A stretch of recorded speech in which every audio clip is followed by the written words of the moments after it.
Mais comment un simple jeu vidéo censé divertir peut mettre dans des états pareils? YouTube regorge de vidéos de joueurs qui pètent un câble, qui cassent des manettes et même des télévisions. On retrouve par millions des critiques sur le jeu vidéo, que ce soit sur Twitter ou les forums spécialisés.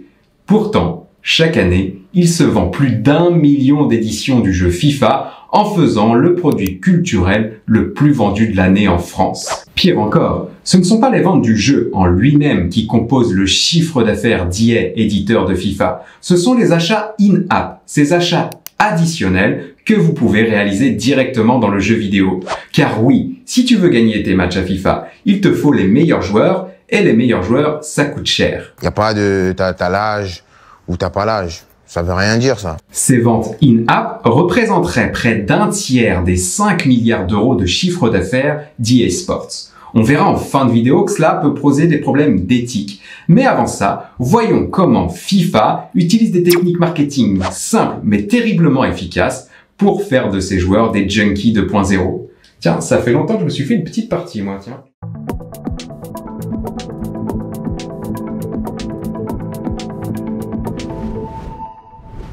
Bon, vous aurez remarqué mon super jeu d'acteur, évidemment je ne suis pas allé jouer. D'ailleurs je joue plus au jeu depuis quelques années maintenant parce que j'ai bien compris justement les techniques marketing et de persuasion qu'utilisait EA Sports pour me rendre accro à ce jeu vidéo. J'y ai joué pendant des années, j'ai cassé des manettes et pourtant chaque année j'ai acheté le jeu. Je me souviens, une année, plus jeune, j'ai passé plus de 917 heures à râler sur le jeu vidéo. Si vous avez battu mon record, n'hésitez pas à me dire combien de temps vous avez passé sur le jeu vidéo en commentaire. Alors on parle beaucoup d'Apple, d'Amazon, des réseaux sociaux généralement pour présenter des astuces marketing. Mais FIFA n'a rien à leur envier. Dans cette vidéo, je vais vous présenter les 4 techniques marketing qu'utilise FIFA pour rendre ses joueurs accros. Après ça, ce sera un peu comme le McDo si vous aviez visité les cuisines du McDonald's. Vous continuerez d'en manger, mais le goût sera légèrement différent. Allez, c'est parti. EA Sports, it's in the game.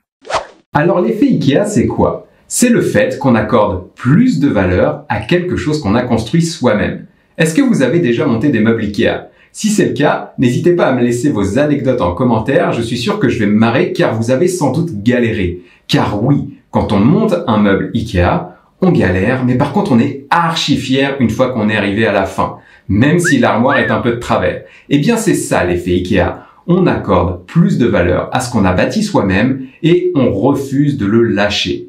FIFA joue à fond la carte de l'effet Ikea. Sur FIFA, vous pouvez tout personnaliser. Vous pouvez créer votre club de A à Z. Vous pouvez sélectionner vos joueurs pour bâtir votre équipe, choisir vos maillots, votre logo et même votre stade. Vous pouvez choisir votre stratégie, la construire, vous pouvez personnaliser votre tactique et surtout, vous pouvez vous construire un palmarès. Les joueurs de FIFA sont donc ultra attachés à leur club et sont prêts à lâcher leur carte bleue pour rester le plus compétitif possible. Car oui, là où ça devient tordu, et tous les joueurs de FIFA sauront de quoi je parle, c'est que vos performances baissent progressivement si vous n'apportez pas des changements à votre équipe. En gros, quand vous jouez à FIFA, vos joueurs vont cartonner pendant quelques matchs et au bout d'un moment, on ne sait pas pourquoi, mais ils vont devenir des Giroud un peu version Wish. Oui! Quoi? Giroud! Et donc, si vous souhaitez rester compétitif, vous devrez investir. Et investir vite si on en croit la technique marketing suivante. EA Sports, it's in the game. Pour faire simple, dans le mode Ultimate Team du jeu FIFA, vous avez la possibilité de créer votre équipe grâce à des cartes de joueurs. Ces cartes, vous pouvez les acheter avec la monnaie virtuelle du jeu que vous allez gagner au fil des victoires. Mais ça prend du temps. Du coup, si vous n'avez pas de temps, vous avez la possibilité d'acheter avec votre propre argent ce qu'on appelle des points FIFA qui vous permettront d'acheter des packs afin d'obtenir ces joueurs. Bien entendu, vous ne pouvez pas savoir ce que vous allez avoir dans les packs et on est sur le même principe que la pochette surprise ou les jeux de casino. On y reviendra en fin de vidéo. En tout cas, ce sont ces achats de packs qui font le chiffre d'affaires d'EA Sports. Et donc l'éditeur a tout intérêt à ce que ses joueurs en achètent plus que raison. Et pour ça, EA utilise une technique marketing vieille comme le monde, le sentiment d'urgence. Vous savez, c'est ce sentiment qui fait que vous avez peur de passer à côté de certaines opportunités. Si on reprend l'exemple d'IKEA, vous allez dans le magasin, vous regardez une table et là un vendeur vient vous voir pour vous dire « Attention monsieur ou attention madame, la table que vous regardez, on n'a plus qu'un exemplaire en stock. » Et là, le sentiment d'urgence va s'actionner dans votre cerveau et vous serez tenté d'acheter la table sans trop réfléchir. C'est ça le sentiment d'urgence. Et FIFA joue à fond là-dessus. D'abord, le jeu met régulièrement en vente des packs en promo qui sont disponibles dans une durée et une quantité limitée. Certains des packs, les plus intéressants, donc avec les meilleurs joueurs mais aussi les packs les plus chers, ne sont généralement disponibles que quelques minutes. Du coup, le temps que vous passez à réfléchir pourrait bien vous faire louper la promo. Et regardez. Et regardez. Regardez en bas, 2000.